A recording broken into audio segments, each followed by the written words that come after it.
बाहर का फॉग देख लो गाइस, कितना फॉग हो रहा है, पूरा फॉग ही फॉग हर तरफ। यहाँ देखो फॉग फॉग फॉग फॉग, पूरा फॉग है।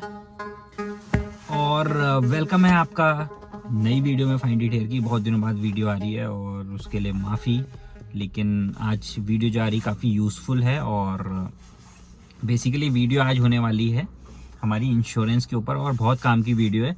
जिसको इंश्योरेंस की डिटेल पता करनी है, कैसे क्या रहेगा, जो इंश्योरेंस जिसका ख़त्म होने वाला है उसके लिए, या जिसको कंटिन्यू कराना है, जिसका लैप्स ना हो, उनके लिए ये वीडियो खास रहने वाली है। तो वीडियो एंड तक देखिएगा और पूरी डिटेल मैं आपको देने वाला हूँ। चलिए शुरू करते हैं। तो गाइस बाकी बातें तो होते रहेंगी, लेकिन इस चुभती हुई गर्मी में मैं अपनी गाड़ी को कर लेता हूँ फ्रेश, और मैं उसके लिए यूज़ करने वाला हूँ इन्वॉल्व कार परफ्यूम को।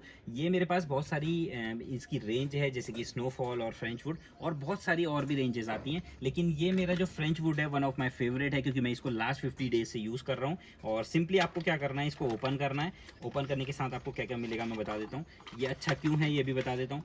यहाँ पर आपको 3mm की टेप मिल जाती है जो आपको स्टिकिंग के काम आएगी, और यहाँ पर आपको रेंज मिल जाती है जिससे आप कम ज़्यादा इसको कर सकते हैं, इसकी फ्रेगनेंस को।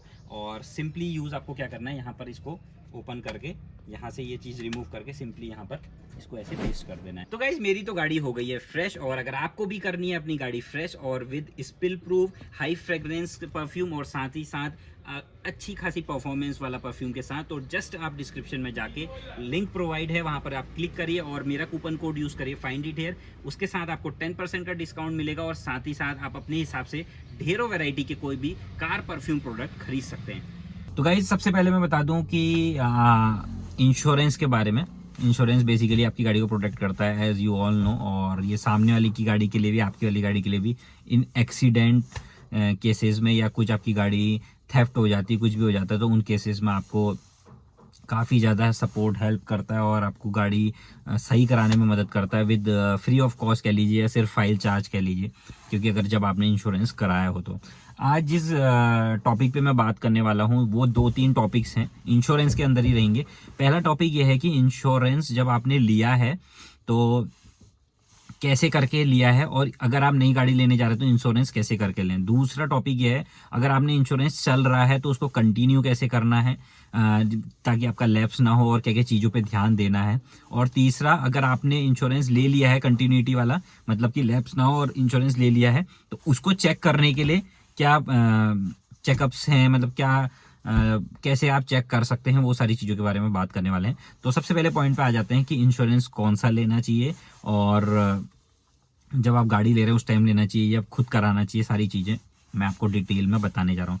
तो सबसे पहले, जब भी आप गाड़ी लें, चाहे आप कोई भी कंपनी के लिए, उससे कोई मैटर नहीं करता है, इंश्योरेंस लेना कंपलसरी है। बिना इंश्योरेंस की गाड़ी शोरूम से बाहर नहीं निकल सकती अब, क्योंकि मान लें कुछ प्रॉब्लम हो गई, एक्सीडेंट हो गया निकलती, कोई न्यू ड्राइवर्स है, न्यू लर्नर्स है, तो उसके लिए इंश्योरेंस बहुत ज़रूरी है। और साथ ही साथ उसमें आपका ड्राइवर कवर भी आता है, पैसेंजर को पैसेंजर कवर्स भी आते हैं, तो इंश्योरेंस इसलिए बहुत ज़्यादा ज़रूरी है, मैंडेटरी भी है।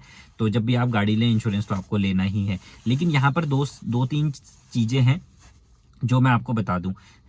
मैंने जब गाड़ी ली थी तो उस टाइम जो सीन चल रहा था वो चल रहा था कि 3 साल का कंपलसरी आप लेना पड़ेगा आपको। 3 साल के ऊपर आप लेना चाहें तो आपके ऊपर है, लेकिन मिनिमम 3 इयर्स के लिए आपको इंश्योरेंस लेना पड़ेगा। अब 1 इयर्स का नहीं था उस टाइम, तो मैंने 3 इयर्स का ले लिया। 3 इयर्स का लेने में प्लस पॉइंट और नेगेटिव पॉइंट्स बहुत सारे हैं। सबसे पहले मैं प्लस पॉइंट गिनाता हूँ। प्लस पॉइंट ये रहते हैं कि जब आपने एक बार ले लिया, गाड़ी ले ली, तो जो भी आपने पैसे दे दिए insurance according to your use, zero dep और ये सारी चीज़ें, जीरो डेप तो होता ही है।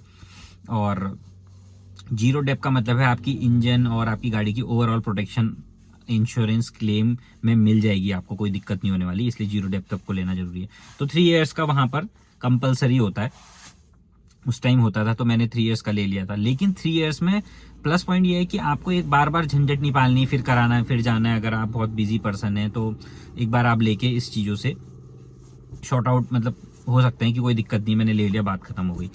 लेकिन और एक फ़ायदा और है कि आपको एक साथ पेमेंट कर देनी है, वो एक साथ हो जाएगी जब आप गाड़ी लेंगे, तो इतना झंझट भी नहीं है, यार मैंने ले लिया, बात खत्म हो गई। मेरे को सीधे मान लो 2020 में आपने इंश्योरेंस कराया तो 2023 में कराना है, तो वो वाली चीज़ है।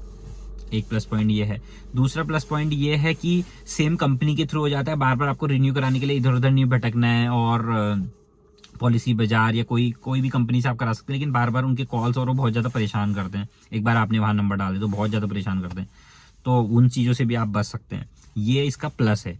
अब नेगेटिव में आऊँ तो नेगेटिव ये है कि जो आपकी गाड़ी की वैल्यू होती है, आईडीवी वैल्यू जिसे बोलते हैं, तो जब आप 3 इयर्स का लेते हैं तो ऑटोमेटिक डेप्रिसिएशन लग जाता है उसमें। 3 इयर्स में ऑटोमेटिक मतलब उन्हें अपने हिसाब से डेप्रिशिएट कर देते हैं और आपकी गाड़ी की एक नॉर्मल जो भी वैल्यू निकल के आती है वो वैल्यू लगा देते हैं। जबकि आपने अगर 3 इयर्स के अंदर क्लेम नहीं लिया तो भी वो वैल्यू उतनी गिर जाएगी, क्योंकि आपने वो चीज़ तो पहले ही हो चुकी है जब आपने गाड़ी ली कि यार ये इतना इतना इतना क्लेम मतलब इतने आईडीवी वैल्यू गिर जाएगी, लेकिन आपने क्लेम लिया ही नहीं तो आईडीवी वैल्यू गिरेगी कैसे? तो ऑटोमेटिक डेप्रिसिएशन है। तो वहां पर ये लॉस है कि 3 इयर्स का लेने में ऑटोमेटिक डेप्रिसिएशन है, वो आपको नहीं पता कितना डैमेज हो सकता है 3 इयर्स में, या नहीं हो सकता है, वो सारी चीज़ें ये है। और ये इसका मेरे को मेजर नेगेटिव लगा, और बाकी ऐसा सच कोई नेगेटिव था नहीं इसका। और प्लस मारुति से हो जाता है तो फ़ायदा ये है। तो ये हो गई 3 इयर्स की बात की। 3 इयर्स का लेने में आपको पॉजिटिव क्या है, नेगेटिव क्या है कि डेप्रिसिएशन ऑटोमेटिक लग ही जाएगा, उससे आप बच नहीं सकते हो। और मारुति से होगा तो आपका फ़ायदा है ही। अब जो दूसरी चीज़ आती है वो आती है कि जो आपने 3 साल का इंश्योरेंस कर लिया, ठीक है, ले लिया, ये जो भी ले लिया, उसके बाद जब 3 इयर्स हो जाते हैं तो फिर आपको क्या करना है। सपोज आपका जनवरी 2023 में इंश्योरेंस खत्म होने वाला है और दिसंबर तक आपका 3 साल का इंश्योरेंस था। मैं इसको ऐसे लेके चल रहा हूँ कि 3 साल का आपका इंश्योरेंस चल रहा था और जनवरी 2023 में ख़त्म होने वाला था। एक एग्जांपल लेके चल रहे हैं।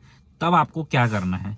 तो आपको क्या करना है गाइस कि 2-3 हफ्ते पहले, या जब भी आपको टाइम मिले, 1 हफ्ता 1.5 हफ्ता पहले, हालांकि ऑन टाइम भी आप करा सकते हैं, लेकिन पहले प्रायर कराएंगे तो बहुत सारी चीज़ें आपको पता चलेंगी और बहुत सारी चीज़ों का आपका फ़ायदा होगा। वो कैसे मैं बता दूं।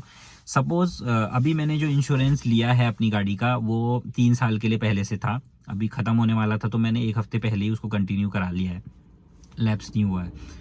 उसके 2-3 फ़ायदे हैं। पहला, अगर गाड़ी का इंश्योरेंस लैप्स नहीं हो रहा है तो उसका फ़ायदा ये है, आपकी गाड़ी की कोई फ़ोटो नहीं होगी, कोई कुछ नहीं होगा, कोई चेकिंग नहीं होगी, सीधे वो कंटिन्यू हो जाएगा मारुति से, जहाँ से भी आप कराना चाहें। इवन मारुति से ही कराएं तो फ़ायदा है, क्योंकि वो उस चीज़ का क्लेम लेने में थोड़ा आसानी होती है, क्योंकि उनके टाई अप्स होते हैं उससे। उनकी बहुत सारी कंपनीज़ हैं, सुंदरम है, रॉयल है, ये वो बहुत सारी हैं, ICIC होगी और SBI होगी, बहुत सारी चीज़ें हैं, तो उनसे आप डायरेक्टली ले सकते हैं। तो लैप्स होने से पहले ले लेंगे तो आपकी गाड़ी का कोई चेकअप नहीं होगा, कोई फ़ोटो नहीं खींचेगी, कोई कुछ नहीं होगा। तो उससे फ़ायदा ये होगा कि आपको ज़्यादा हैसल में नहीं आना पड़ेगा। आराम से आप इजीली इंश्योरेंस जाइए वहाँ इंश्योरेंस सर्विस काउंटर पे और उनसे बोले कि मुझे कंटिन्यू कराना, तो आपका इंश्योरेंस कंटिन्यू हो जाएगा। दूसरा, आपको ध्यान ये रखना है जब आप इंश्योरेंस कराएं तो क्या क्या चीज़ें आपको कंटिन्यू करनी है। जो आपको पहले से चल रहा था वो तो अलग है, अब जब आप कराएंगे तो 1 ईयर का कराएंगे। ये मैं आपको बता दूं कि 1 ईयर का कंटिन्यू करा रहे हैं। और जब अभी ये क्या रूल आ गया, नई गाड़ी भी लेंगे तो 1 ईयर का आप ले सकते हैं, ऐसा नहीं कि 3 इयर्स का, वो रूल हटा दिया है गवर्नमेंट ने। तो 1 ईयर का ही लीजिए आप, वो बेनिफिट है, क्योंकि आईडीवी वैल्यू ऑटोमेटिक डेप्रिसिएशन नहीं लगता है उसमें। तो ये आपको ध्यान रखना है कि आपको क्या क्या चीज़ें उसमें कंटिन्यू करानी। पहली करानी है जीरो डेप्थ। जीरो डेप्थ आपको कंटिन्यू कराना है उसमें। दूसरा, मैंने जो कराया मैं आपको बता देता हूँ। जीरो डेप्थ है, मैंने की प्रोटेक्शन नहीं लिया है उसमें। की प्रोटेक्शन इसलिए नहीं लिया है, मुझे ज़रूरत है नहीं की प्रोटेक्शन की। और मैंने उसमें टो सर्विस ली है। और मारुति का ये रहता है कि रेंज से, मतलब जहाँ आपकी ऑथोराइज सर्विस सेंटर है वहाँ से 25 किलोमीटर के अराउंड होगा तो वो पिक करने आएंगे, वो इसमें इंक्लूड होगा। दूसरी चीज़। तीसरी चीज़ ये होगा उसमें कि जो आपको वो मिलेगा, जो पहले आपने इंश्योरेंस नहीं लिया होता है, NCB जिसे बोलते हैं, नो क्लेम बोनस 30-40%, वो आपको मिल जाएगा। आपका लैप्स नहीं होगा, तो फ़ायदा ये भी है आपका। और कुछ आपको जो कॉम्प्रिहेंसिव सर्विस है वो तो आपको मिल ही रही है उसमें कोई दिक्कत नहीं है। तो ये 3-4 चीज़ें आपको लेनी है, कंटिन्यू करानी है। इसके अलावा और तो ऐसा कंटिन्यू नहीं करानी। हाँ, इसमें एक प्लस पॉइंट और मतलब कैश वालों के लिए प्लस पॉइंट है शायद इसमें। हर कंपनी का अलग अलग है। अगर आप ऑनलाइन इसकी ट्रांजेक्शन करते हैं, ऑनलाइन पेमेंट करते हैं, तो थोड़ा सा शायद 1-2% ज़्यादा पड़ता है, ऐसा है। कोई में है, बाकी किसी में सेम भी है। जैसे मैंने जो कराया उसमें ऑनलाइन भी सेम था, ऑफलाइन भी सेम था, मुझे कोई चेंजेस नहीं मिले। लेकिन अगर मैं कोई और कंपनी में जाता तो ऑनलाइन के लिए थोड़ा सा ज़्यादा पे करना पड़ता, 100-200 रुपये का अंतर है। और ऑफलाइन के लिए मुझे कम पे करना पड़ता, 100-200 रुपये। आपके ऊपर है, आपकी विषय, आप किस में कराना चाहें। लेकिन ये मैं बता देता हूँ, ये इसमें चेंजेस हैं। ये चीज़ें आपको लेनी है, इनके अलावा और कुछ नहीं लेना है आपको। ऑटोमेटिक वो वहाँ पर से 10 मिनट के अंदर आपको आउटपुट दे देंगे, यानी कि प्रिंट दे देंगे, वो आपको यूज़ करना है और अपनी गाड़ी में रख लेना है सेफली, उसकी फ़ोटोकॉपी करा के वो सब चीज़ें आप रख सकते हैं फॉर फ्यूचर सेफर यूज़। और इसके अलावा जो मैं बता रहा हूँ कि कंटिन्यूटी में आपको ये सारी चीज़ें ध्यान देनी है, लेकिन आपको ये जरूर ध्यान देना है लैप्स होने से पहले करानी है। मेरे सामने ही एक केस था जिसमें क्या हो रहा था कि एक्सीडेंट हो गया था गाड़ी का, और उससे कुछ दिन पहले ही मारुति वालों ने फ़ोन किया होगा कि सर इंश्योरेंस करा दीजिए। उसने कहा मैं नहीं करा सकता, ये है वो है, मेरे को ज़रूरत नहीं है, ये वो जो भी कहा होगा उसने। उसके बाद अब एक्सीडेंट हो गया, तो अब वो बंदा कहता है कि यार मेरा कर दीजिए इंश्योरेंस, मैं क्लेम लेना चाहता हूँ। उन्होंने कहा भाई ऐसा कैसे होगा, आपको पहले ही इन्फॉर्म किया था, आपने करा नहीं, अब एक्सीडेंट हो गया तो अब आप आ रहे हो।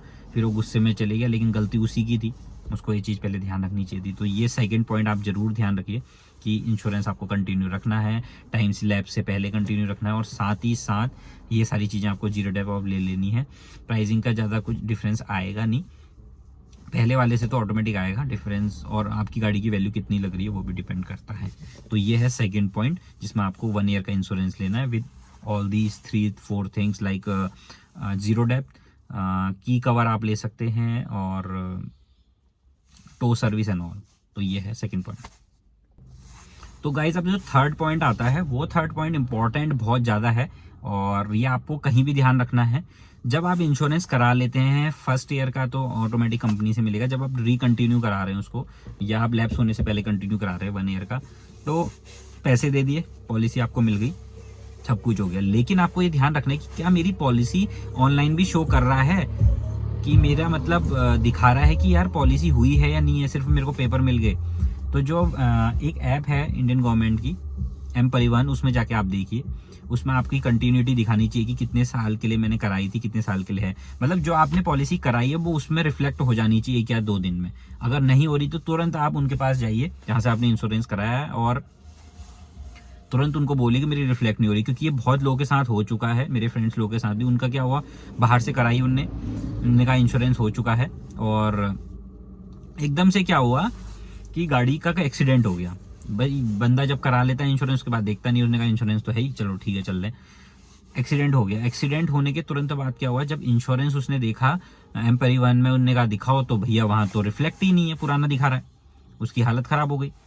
फिर जब वो उनके पास गया तो उनने कहा अरे सर्वर डाउन था सर, हम चेक नहीं कर पाए, ये नहीं कर पाए, वो नहीं कर पाए, कुछ प्रॉब्लम आ गई थी होगी, हमें ध्यान नहीं रहा। जब आपको पैसे लेने तब आपको ध्यान रहा, लेकिन जब आपको कस्टमर को बताना था कि यार आपकी प्रॉब्लम आ रही है, इसको आपको ये डॉक्यूमेंट दोबारा जमा करने होंगे ताकि आपके इंश्योरेंस कंटिन्यू हो जाए, पैसे उनने ले लिए लेकिन कंटिन्यू नहीं कराया। तो ये ध्यान रखिएगा, आप इंश्योरेंस कराने के बाद आपको ऑनलाइन सर्विसेज में जाकर देख लेना है कि मेरी इंश्योरेंस पॉलिसी कंटिन्यू हो गई है या नहीं हुई है। अगर हो गई है तो वेल एंड गुड, नहीं हुई है तो तुरंत जाके आप उन्हें इन्फॉर्म करिए कि नहीं हुई है, या ये चीज़ें हैं, ये चीज़ें हैं। तो ज़रूरी इसको इन्फॉर्म करना बहुत ज़रूरी है, उससे आप बच सकते हैं।